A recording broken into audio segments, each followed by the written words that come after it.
Okay, Frankie Russo, thank you for being on. And you and I were jamming, and I'm like, no, hold, please. We got to Hit the start record this. button. Let's hit the record and let's jam. So you just said something 2 seconds ago Hmm. that everybody needs to hear. What was it? Okay.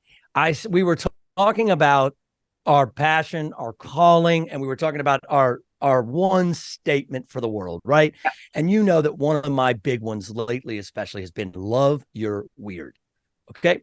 And we were talking about, man, we got to get that, we got to make sure everything's like trademarked and all that fun stuff, which of course it is. But here's the thing, not that many people are really lining up for the word weird.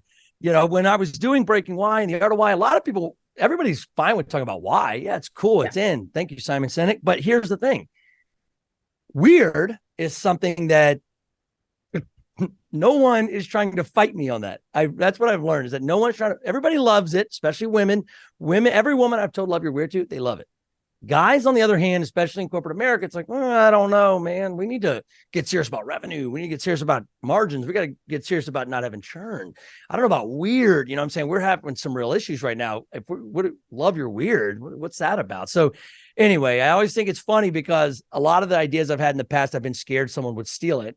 But with love your weird, like not that many people lining up to steal it. Well, At least not yet. and I freaking love you. We go way back, right? Mm-hmm. We did boot camp together through Impact 11 a few years ago. And now, Well, it was Three Ring Circus back then, so we're old yeah, school. Yeah, yes, let's not we go forget. way, We're way back. OG Three Ring Circus. Forget about Impact 11. We're OG Three Ring Circus. We are. And now we're in Impact 11 together for speaking, the community, that all of it. And you and I sat in the back with the masterclass, this last masterclass, and you had a moment. And I mean, I have, Yes. we all talk about, like, this is why I love you, because we also Mm. love our moments. And you had a moment. And tell us about the moment. Okay, so first of all, I'm not much of a crier. Now, I You're love not. to cry. No, I'm not much of a crier, but I love to cry.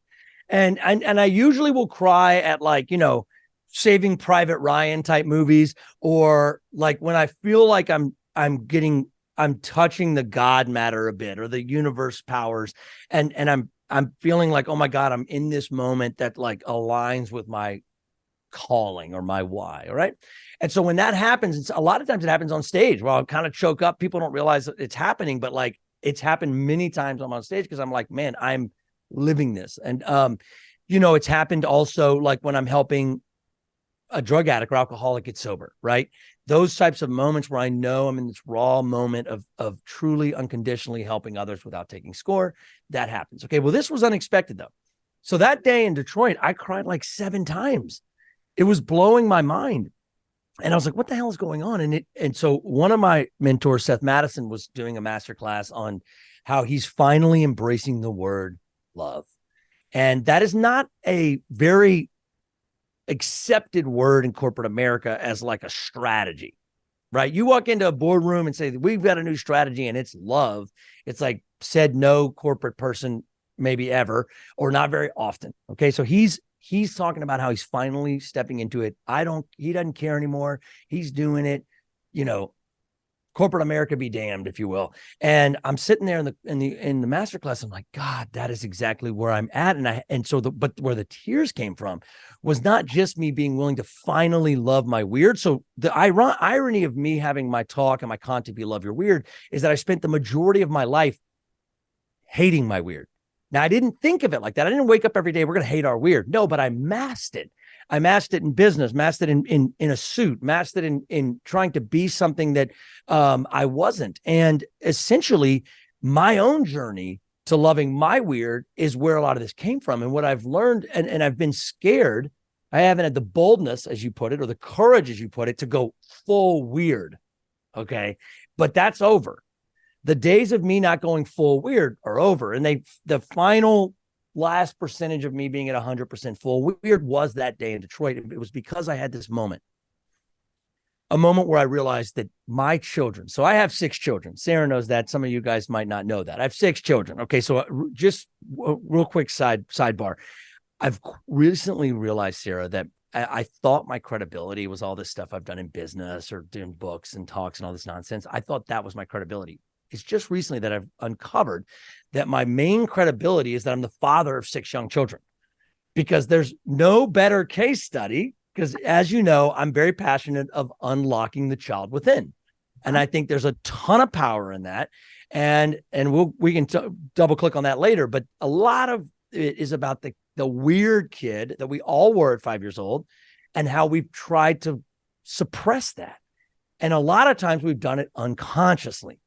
Now, brings me back to the 6 children. So the reason I kept crying that day is because I realized in that moment that I have to lean into my calling. I have to see Love Your Weird through for my children. And I realized that when my kids grow up and they're facing shame and they're facing fear and anxiety and depression and all the things that we face as adults, they're going to know that their dad, unlike all the other dads, is the Love Your Weird dad.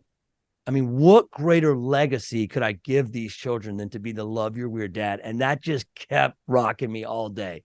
And I kept tearing up because I was like, because I'm not the guy who leads with, I'm a father, and a husband. A lot of people, that's their thing. And I love you for it. But that's not my brand, is that I'm a husband and a father and like that guy. I'm not ashamed of it, but it's just like, I don't know. That's not ever been my thing. And I'm not saying it is my thing, or who knows. But in that moment, I realized no matter how I split this, Love Your Weird. And I believe that Love Your Weird, the movement of it is going to impact thousands of lives. I do really believe that. In my bones, I now know it. But the fact is, it's really going to be for those 6 kids. And like, I've never been that aligned in my life on anything, where wife and kids and work and callings and sobriety and all that stuff aligned into one in that moment. And that's why I kept tearing up, because it was killing me in a good way, so does that answer your question? Oh yeah. Are you serious? If you remember, like there were like a lot of hugs after that. I was like, yes. The thing is, that was a spiritual moment all the way around. Seriously, serious spiritual moment. And I remember, when Seth was on stage too, and we were talking, he was talking about that whole love thing. And I'm like, yes. And the reason that I love you so much is because you do embrace every single part of who you are. And I 100% agree with you. I'm a mom too. That's not only who I am. I mean, there's so much more to it. Of course. When I had to go through this exploration of making bold moves, I resisted that too. I was like, no, like make bold moves. And everybody, like literally every single person that I talked to said, you are the make bold move woman. I'm like, what? But I know. Like, really? I know. Really? I know. But like, really? I know. But it's not that hard. And they were like, that's why you're the make bold move person. Like, this is why you are who you are. Yes, because it is hard for them. That's the part that's so easy to forget. It is hard. Easy to forget that. And like embracing your weird is very hard for some people. It is very, very, it's not hard for me because I love my weird. Yes. You're in what I call the 1 to 2%. I talk about this all the time. There's 1 to 2%, maybe less, I don't know, that love their weird, right? And it happened to be most of my friends. Almost all of my friends love their weird. Yeah. Okay. But it's not like I have a million friends, and it's like, but I've found, what I've realized is that I've attracted those people into my life, right? And I've pursued those people at the same time. And so you love your weird. Yeah, that's why we're friends. But a lot of people struggle with it, especially I find in the workplace. That's where and especially males. Like I told you, I mean, it's like, look, women that I talk about love your weird too. I have not met a single woman that's not like, yes, I love it, especially because a man just said it to them, right? Yeah. And I'm not trying to make this a sexist thing at all, but there is like a masculine kind of thing, especially in corporate America, that I'm really getting slammed in the face with lately. Like I'm having this crazy realizations lately of just how much women get it. Okay. I'm just going to say it. Women get stuff so much earlier than men. Have we had this conversation? Have we had this yet? I just had this conversation with another man. No, let me double click on this for a second. Yeah. And if you're a man listening, I don't really care. Listen, here's what it is. Okay. When I'm having this epiphany, and my wife is the best at this, right? So I'll hire a coach or a consultant or go to Impact 11 and spend all this money, and I'll come back to her and I'll be like, "You're not going to believe this," and I'll tell her whatever it is, right? And she's like, "Are you freaking kidding me? I've told you this like 14 ways to Sunday, and you had to pay somebody 50 grand to tell you that? This is ridiculous." And so I started looking at that, and I'm like, wait a second. And then I looked at corporate America. So you have all these amazing women in corporate America, and the fact that they are willing to literally know exactly already what we need to do and be patient enough and sit back and watch men super slowly finally have this epiphany that we need to do X. And they're like, "Oh, really? That's great." And this whole time they knew the whole time. And I mean, bravo to women. I mean, women already know the answer. And like, they're literally, and they know the answer, and every woman knows they know the answer. And they're literally appeasing all of us macho, egomaniac men in corporate America that like we have the epiphany so fucking late. I know we're not supposed to curse. Bleep that out for the speaker bureaus. Bleep that out for the speaker bureau, Sarah. It doesn't have to be bleeped out because this I've got permission. You know what I'm talking about. I mean, I feel like I've woken up from a dream. I'm like, this whole time they've known.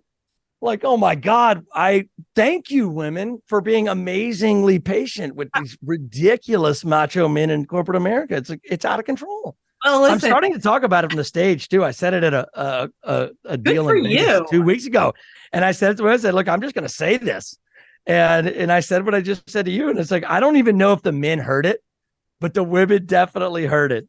You know? There is something to that. The person that I was talking to, he has 3 daughters and I have 3 sons. And I'm like, "Look, I'm just going to break it down for you. All right." And I literally broke it down for him. And he's like, "Oh my God, I can't believe you said this to me." I said, "I don't, this is what's going to happen in your future because I've already been there. And I also like, we foreshadow, like we can see it. Right." And so, okay. 4 of my children, by the way, are girls. So I have 5 women in my house. So obviously I've had no choice but to take another look. Women are amazing. They aren't afraid to peak way later in life, which they do. And men, it's right when men are like realizing that like the world that they've been trying to build is crumbling. And I've tried to anticipate that. I've known that for a long time, by the way. I've known that the feminine movement versus the masculine movement is masculine peaks early and then doesn't know why they have a midlife crisis. And so I've tried to anticipate the midlife crisis a bit. I already had mine probably 5 years ago. At least I hope that's what it was.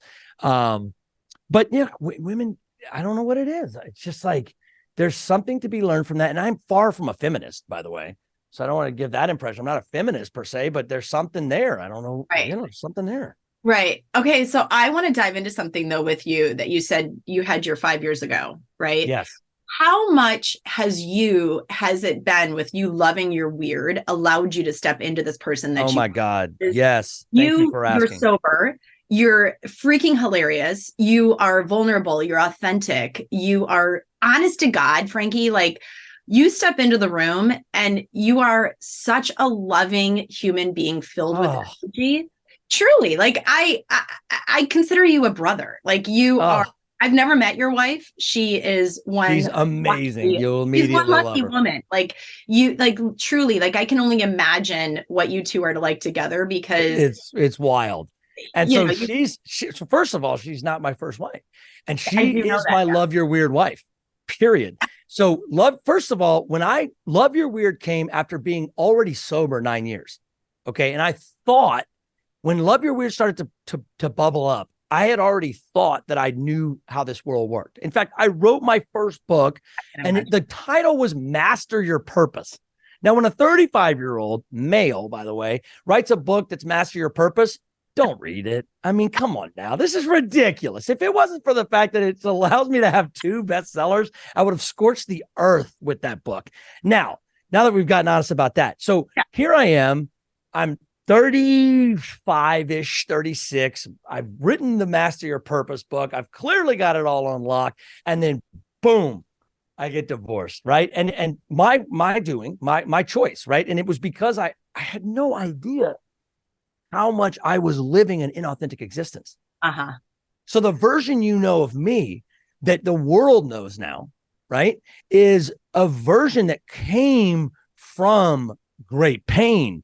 Like, so Love Your Weird actually happened. I call it the codependency festival. So I felt like I was a drug addict crashing a codependency festival. It's called On Site, for those of you who are wondering. And I went to On Site, and some people that are listening might have been to On Site. It's fucking amazing. But on the second to last day of On Site, because they do a lot of work, everything's about your inner child. And like, who was your 5-6-year-old self? And this is where my work in the inner child really started. This was, 2017, was it 6 years ago? And so Love Your Weird, even though I'm just now pushing it to the forefront, was an idea and a mantra that I adopted 6 years ago. And this was the first time I didn't immediately come out with a book. Like in the old days, from the time it took for me to have an idea for it to be a national press release was like negative 60 seconds. And so for me to sit on it this long and actually do something different, I was like, all right, I'm going to try something different. Instead of writing 2 books and then figuring out what I want to say after the fact, or do I really even believe in it? Let me do something different. Let me believe in something and test it and bring it to the world. And then I'll write the book. Like, novel idea, right? That's super novel for me. And so, anyway, Love Your Weird came from me not loving my weird. This authentic person that you now see and of me is because I got to a place quick. So everything I've ever done in life is fast. Okay. Fastest growing companies in America, blah, blah, blah. Everything was about fast. So I got fast to my limit of lies. Okay. So you're looking at a professional liar. You didn't know that because you didn't meet me until I had gotten to my quota for a human's lifetime of lies. Wow. Yes. My favorite line of a movie. Okay. Wow. Yes. Okay. You ready for this? Denzel Washington, Flight. Have you seen it? No, I don't watch TV or movies. Ooh. Sorry. I know. Okay. I'm putting it on the list that day. Write that down. Okay. Basically, at the end of the movie, he has an opportunity to be like, what do they call it when you're on trial, but then he could have said one lie, and all he had to do was lie in this one moment of this hearing, and he would have not had to go to jail. Wow. But in that one moment, he realized that he had reached his limit of lies for his lifetime. And he was a drug addict and he was a pilot. And he ended up saving a bunch of lives, but he was high and had alcohol in him that day. And the fact is that he really did save a lot of lives, even though he was high. But the fact is that he was on trial for having been under the influence. And it's such a powerful movie about the truth and about the fact that, so here's what it is. I finally got to a moment, and my divorce was part of this. So here's the thing about my divorce. Before I got divorced, I fell in love with my now wife. Wow. Yeah. So not everybody knows that part. So your first thoughts are like, look at this asshole, right? And I tried to all kinds of stuff to try to fix it and not go that route. And what I realized was that what happened is that Tracy, my wife now, she saw my weird because I wasn't showing her. I wasn't trying to be anything. I wasn't trying to be in love with her. And I'll tell you that story another day. But the fact was that was the first time somebody saw me when I wasn't trying to be whatever my perception. Yeah. I'd always tried to be, including with my ex-wife. My ex-wife, it was always like, people would say, oh, I don't even recognize you when you're around your ex-wife. People used to tell me all the time, like, what are you talking about? I'm the same person no matter where I'm at. And I was probably 8 people. And that's being conservative. I was probably 8 different people thinking that like, oh, I'm the same everywhere. And I was so lost. I was in such a deep level of denial. I had subconsciously pushed my weird down, pushed who I was down in whatever setting I needed to, because I wanted people's approval. So the Love Your Weird is a journey of fighting the fact that inside I'm an astronaut, cowboy, inventor, TV preacher all at the same time. Okay. That's who I am. That's my 5-year-old self. Right. And I thought that I had to suppress that because kids at a young age said that was weird. They said, you need to stop being like that. People said that's ridiculous. And so I started to go down the journey of becoming a convergent, which is what most people become as adults. And Love Your Weird was about my journey of finally being in a space where I was like, you know what? This doesn't have anything to do with either of these women. When I peeled it back, I was like, this doesn't have anything to do with either of these women. And I love my wife now, but like straight up, this had to do with the fact that I wasn't anywhere near living out my authentic self. I was living an inauthentic existence, thinking I was authentic. And so what happened was the beginning of a journey where my new religion became honesty. Ooh, That's my religion. Ooh, ooh. Go. Your turn. Please. That was a long. Hold, please. No, hold, please. Go. No, I really want everybody to understand this. Like, hear those words. Yes. My new religion is honesty. Yes. You want me to double click on it? You double click on that. Here we go. Let's go. All right. So, all right. It doesn't matter if you're religion, even if you think of it as an Aesop's fable. We're going to talk just for a second about the tree, right? So there's this story in the old book. Doesn't matter religion, all right? And even if you're looking at it as a metaphor, it's still an interesting metaphor, regardless of your religion. But in the beginning, there was this garden and there was this tree, and you could eat from anything you wanted except for this one tree. Do you remember what the tree was? The tree of life. No, you could eat all that. I don't know. You could get up in that. I don't know. So here's what it was. It was the knowledge. It was the tree of the knowledge of good and evil. So I've double clicked on this quite a bit in my life because I was just curious, right? And I'm no longer a religious person, but I was taught all the Sunday school stuff. So, but I've looked at it. I was like, what's the deal with that, right? Well, what's the deal with this tree? And again, even if it's a metaphor, even if you don't agree with the book or you don't believe in it, that's fine. But the metaphor was essentially, as humans, the one thing that we shouldn't be eating is the knowledge of good and evil. Now, why is that? It's because the second I eat that tree, I become the judge. And not just judging you, but most importantly, judging myself. And here's the other thing, right and wrong. Okay, here we go. I'm going to ask you a rhetorical question, which I think I know the answer, but if you don't feel comfortable, don't answer it. No, Do you think it was right or wrong to fly those 2 planes into the Twin Towers? Well, of course it was wrong. Well, there you go. Well, how about the fact that there's 2 people just like me and you on the other side of the world right now that not only think it was right, they feel like their God told them to do it. Right. So who's right? Are me and you right because we're American and we just think we're right because of that? Or are they right? And we could debate this all day long, just like every decision everyone makes could be debated from their perspective. Right and wrong, good and bad is so subjective that it's become mutated to a level that no one can tell the difference. Mm-hmm. However, let me ask you another question. How many lies had to be told over the course of multiple years to get those 2 planes into the buildings? Oh, wow. Millions. Yeah. A countless number of lies. So my religion has become very simple. I don't even evaluate right and wrong. I don't evaluate good and bad. It's one question. Do I have to lie about it? Yeah. And not to you, because okay, cool. Right. To me, the journey is the lies I tell myself and the layers of that I don't even know the difference.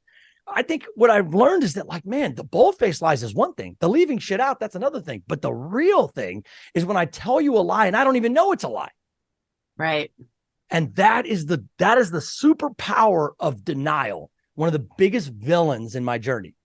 So one of the things I've been doing lately is I've been so focused on the hero. Like for you, boldness, courage, that's the hero. For me, authenticity, imagination, selflessness, that's the hero. You know what's been helping me lately? Who's the villain? Make sure that you're deeply talking about the villain, because here's the thing. Most of the people that you and I are called to help, they're not familiar with boldness. Not enough. But they are familiar with fear. Yes. They are familiar with anxiety. They are familiar with conformity. They are familiar with the villains. And so it's as important to talk about the villains as it is to talk about the heroes. Yep. So anyway, there you have it. Like if I've got to lie to myself or I've got to lie to you, there's my answer. And what on earth? Damn. Okay, that's like mic drop. Uh-oh. Mic drop. Well, you know, I, the three words that I have lived by are truth, inspiration, and hope, right? Like those are the three: Yes. truth, inspiration, hope. It's very simple. Yep. Those are three words that came to me when I was paddling out on the Pacific Ocean and asked, literally, like, had a conversation with God, the universe. What's guiding me? What is my true north? Right. That's it. Have truth, your honesty. If this is your story, Yes. be inspired every day to get up, to go do your thing, and always have hope for yourself, hope for the future, right? Yeah. It's not an external thing, it's an internal thing. Yes. When you mentioned honesty, it cuts straight to the core, because I don't know how to be anything but honest, right? Like I've got, you are rare, because I'm so rare. Well, and I'm rare. I am rare, and I'm also very, very aware. Like I am also, but you're qualified just like me, because you lived an inauthentic existence for a long time. Yes. And it wasn't until somebody else, in this case, your ex-husband, showed you just how in denial you were. Bam. Right. Now, I mean, I don't have to tell your story, but I mean, America knows your story. Yeah. So, but that's the reality. You and I are qualified to be champions of authenticity and honesty, which is the first step of every talk I do. The first pillar of every talk I do is get honest, because we can't do shit without that.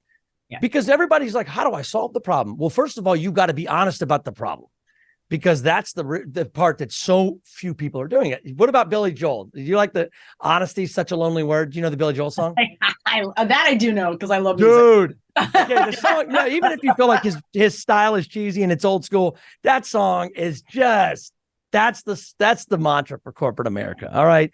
Billy Joel, honesty is such a lonely word. I mean, let's just double click on that. Well, and how many people lead a life that they're not happy in because they're not being honest with self. And look, identify success however you choose. If it is success, that's right. That's America, right. If it's success in family, if it's success just simply like getting up every day and having a life that freedom, you choose, whatever it is, right? Whatever success is. How many people are unhappy and not leading a successful, quote, life because they're not being honest with self? Now, why? They're also not loving their weird. Yes. They're not loving their weird. And I'm telling you, I would never be able to make the bold moves that I have made in my life had I not also embraced and loved my weird. Which for me, I mean, I've had many, many friends that have said, you know what, I just like, you're too this, you're too that, you're too whatever it is. Like you're too flighty. That's always my favorite. You have butterfly brain. I'm like, yeah, I freaking love my butterfly brain, man. Like I'm in the middle of a conversation. Brain is where all the good imaginative ideas come from. Exactly. Like when I'm in the middle of a conversation with somebody and all of a sudden a hummingbird comes into my path, I'm like, whoa, hold, please stop. Squirrel, like let's look at the hummingbird. That's my weird. I freaking love it. I embrace it. If you don't love it, so be it. Like, don't be a part of it. Well, that's the other thing. All right. So everybody wants to get to a point. This is important here, right? Because I've worked with, as you know, over 300 people to help them find sobriety. That's actually been the beauty of my journey in sobriety. It's not been my sobriety. It's been theirs. Yeah. And what that's taught me, because every single person that's trying to battle addiction, battle these different things, they all want something that they see in me. And that is, they can tell that I'm immune to what people think about me. Yeah. They can see that. You can feel it. I mean, you can feel it. And it's true.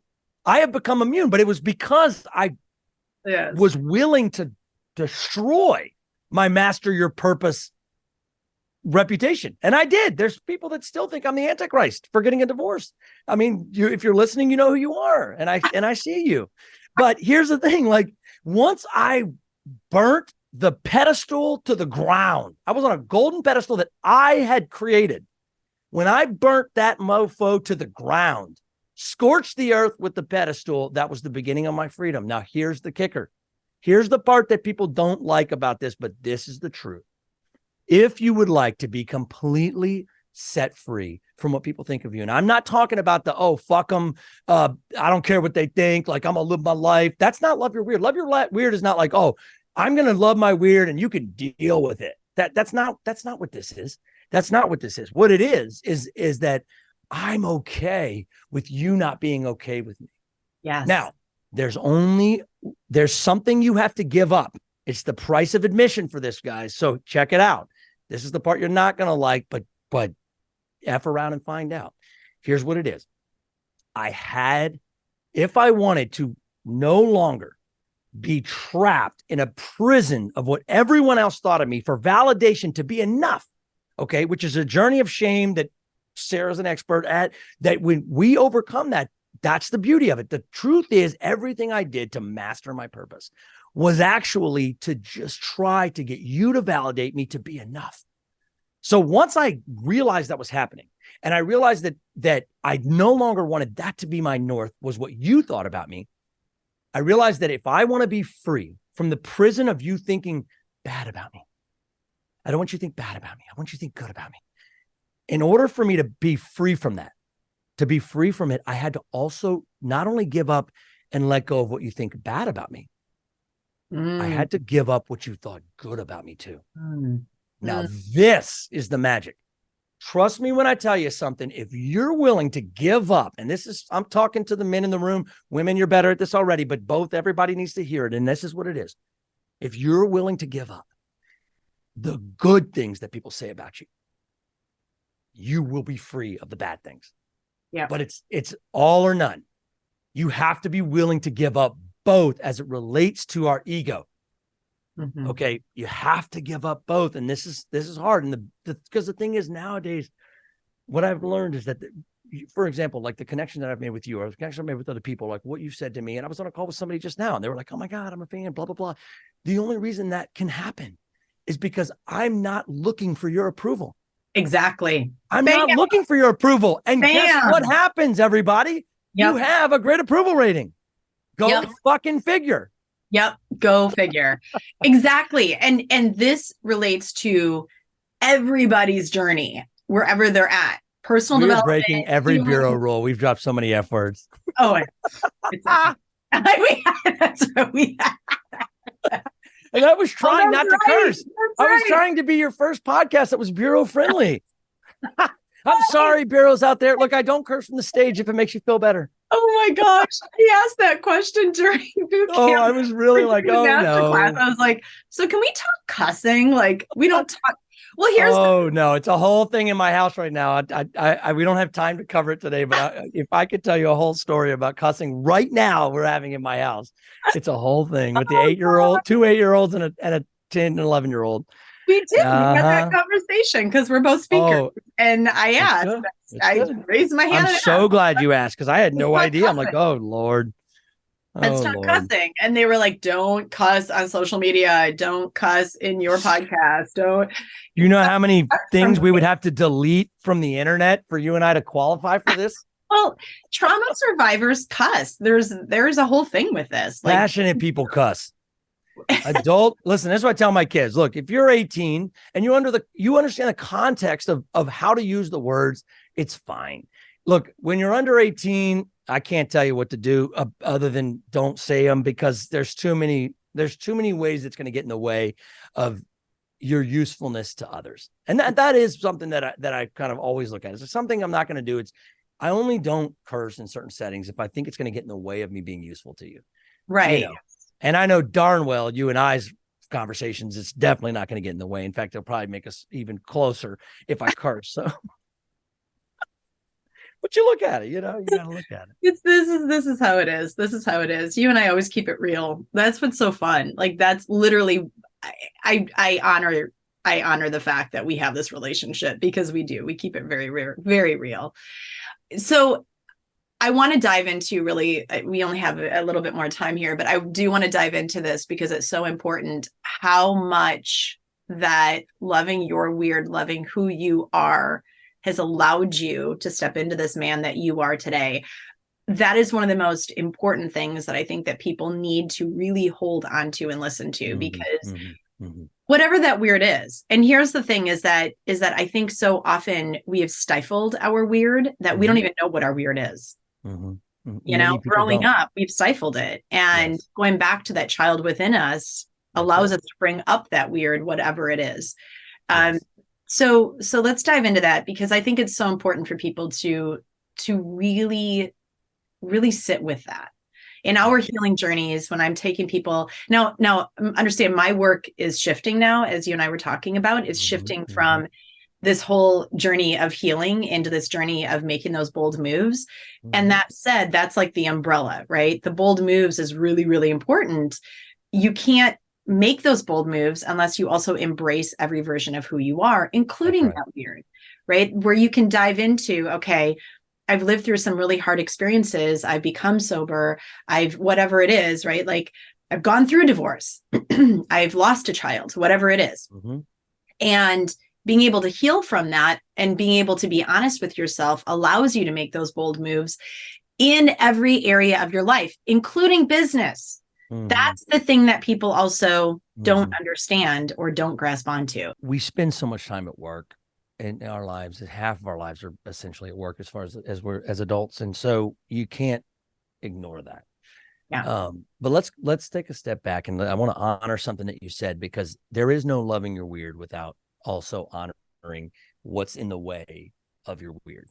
So for the sake of my work, weird is whoever you were at 5 or 6 years old.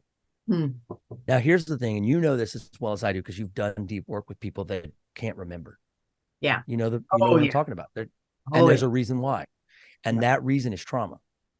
Trauma is something that I don't want to ignore in this conversation, right? Yep. And everyone has a different level of trauma. But until I squared off on mine, which started back 6 years ago, of what was my trauma, and mine wasn't as deep as a lot of other people's. So I always try to recognize that in the room, honor that fact that, like, if you don't remember what it was like, what you did for make believe when you were 5, or what you were into at 5, it's okay, first of all. But that is the unlock. That 5, 6-year-old self. And I think what it is it's the earliest memories that you can actually remember it once you get past the trauma. Right. And sometimes people aren't able to remember even after healing the trauma. And so what I encourage them to do is imagine who they would have wanted their 5 or 6-year-old to be. Yes. Okay. But that 5 or 6-year-old is the unlock, no matter how you split it. I'm technically an innovation speaker, right? Which is like, huh? But that's because if you unlock the 5 or 6-year-old, you don't have a problem with innovation. You don't have a problem with authenticity. You don't have a problem with collaboration and selflessness. So that's where we go. And sometimes it's a longer journey for some because of the trauma. So I want to honor that if you're listening to this and you're like, man, I don't even know where to start small. Yeah. Okay. Start small. It will grow. Okay. I've been doing this a long time to get to the person that you see today. It started small with writing a letter to my 6-year-old self, just reconnecting. Either that or it was from my 6-year-old self. I can't remember. Anyway, I started reconnecting with my 6-year-old self, and today I don't go anywhere without him. Yeah. But I used to hide the fact that this is kind of weird. Like I wanted to be an astronaut, a TV preacher, and an inventor, and a cowboy all at the same time, which nowadays people are like, well, hell yeah, that's cool. That's exactly what you see now. Yeah. But like for a while, I thought I needed to be buttoned up. I used to wear a tie and, all these different things that I would hide behind a suit. That's where I hid for a long time, because I thought that was the answer. And people hide and wear different types of masks. But at the end of the day, once we take the mask off, and we're bold enough, as you say, to take the mask off and to square off on this trauma and to reconnect with this 5-year-old self, I think that most people who are stuck in life or don't have passion and they don't know where they're even at anymore because of so many external things that they have to, quote, live for, that going back to that 5-year-old self is the unlock. That's the secret to figuring out who was that weird kid before the world told you that doesn't make sense, or that's ridiculous, or you need to be this, or you need to be that, or that idea doesn't work because of this math equation. But when you peel back all the greatest people that ever lived in history that we all have on our posters and put up on these huge skyscraper-sized pedestals, like Einstein, right? You think of Einstein as a scientist, E equals MC squared, all these scientific breakthroughs. You think of him as a math guy, but truth is, he wasn't. He was an imagination guy. He came out and said, imagination is more powerful than knowledge. If knowledge was the most powerful thing in this world, then we'd all be superheroes by now, thanks to Google. We'd all be superheroes. The fact is that imagination, that's the hope that you talked about, the inspiration you talked about, the invisible, the belief, the God matter, the universe, all those pieces that we don't ever really bring into the strategy at work. That's the problem. You want to know why people don't love their weird at work? Is because we ignore human aspects of ourselves, thinking that we're going to have breakthroughs. Like we're only coming with 25% of ourselves. How the hell are we supposed to have this like great breakthrough if we're coming with 25 to 50% of ourselves? If we don't create space for people to come at 100%, knowing full well that that's going to be weird, then you're not going to make it. You will be replaced by machines, straight up. And I hate to say it, but you will be. So if you're afraid of the machines taking over, love your weird and see what happens, because that's the key. Because loving your weird, what does it do? The simple fact is that it brings me grounded squarely on the thing that makes me uniquely human, that supernatural quality. And so I'll leave you with this, because I know we're bumping at the end of time, but this is the thing. Once I started adopting this new mantra of love your weird, I found out this like unsuspecting truth. And you might have heard me talk about this, but most people don't know that the original word weird was spelled differently. It was spelled W-Y-R-D. Shakespeare's, who kind of made it popular and also kind of twisted it with like the sisters in Macbeth and all that, the weird sisters. But before that, it meant the power to control or influence your fate, destiny, and my favorite, supernatural qualities. So the truth is, loving your weird isn't just about loving something that's novel or odd or different or owning your differentness. It's actually about owning and loving your destiny and your unique supernatural quality and mining that and nurturing that and going all in on that, because that is how you augment for a future where no one's left behind. That is how you stand in the face of massive disruption, massive seismic shifts, and not just survive, not just heal, to your point, but thrive, soar, and take bold moves. Dude, I don't that we can end. I just like well, good, because we're out of time. We're out of time. That said, but this was beautiful. There's never enough keep time. having this. There's never enough, and we need to keep having this conversation as our journeys continue, because there's so much to be learned. And for other people, my favorite podcast, I've done a lot of them, and you are on the list of the top 3 of my ultimate favorites, because for something we can drop in so quick into some just beautiful stuff that's coming straight from the heart. And I love that about this podcast. So thank you so much for having me on again. Well, thank you for coming on again. And let's do this again, and go love your weird, everybody. Make those bold. Do it. Just do it. Own it. And just be gentle with yourself. Take your time, but don't flinch. Exactly. I always say play a little bit more in it, because that's where you find yourself as well. That's right. That's Thank all you care Frankie. about is 5 or 6. Yeah, exactly. Thank you, Frankie. It's my deep pleasure. Thank you.